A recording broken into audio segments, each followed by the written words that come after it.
బద్వేల్ నియోజకవర్గంలోని ఎస్సీలకు చెందిన భూములను టార్గెట్ చేసి అన్యాయం చేయడం దుర్మార్గ చర్య అని కడప జిల్లా బద్వేల్ రెవెన్యూ డివిజన్ దళిత గిరిజన జేఏసీ కన్వీనర్ ముండ్లపాటి పిచ్చయ్య ముఖ్యమంత్రి నారా చంద్రబాబు నాయుడుకు వినతిపత్రం ఇచ్చారు.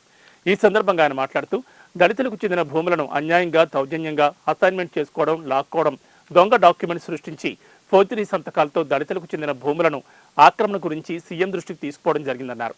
ఈ సందర్భంగా ఆయన సానుకూలంగా స్పందించి త్వరలో కమిటీని వేసి మాల మాదిగలకు చెందిన భూములను వారికే చెందే విధంగా కృషి చేస్తానని హామీ ఇచ్చారని తెలిపారు. మిలిటరీ పట్టాలు ఇవ్వడం జరిగింది.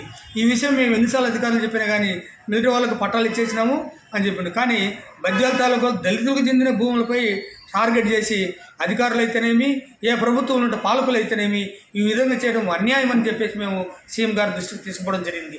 సీఎం గారు కూడా చాలా స్పందించి వెంటనే బద్వేల్ తాలూకా ఒక వైసీపీ ఎమ్మెల్యే ఉన్నా కానీ మేము అదే పని కమిటీ వేసి దళితులకు చెందిన భూములను దళితులకు ఇచ్చే విధంగా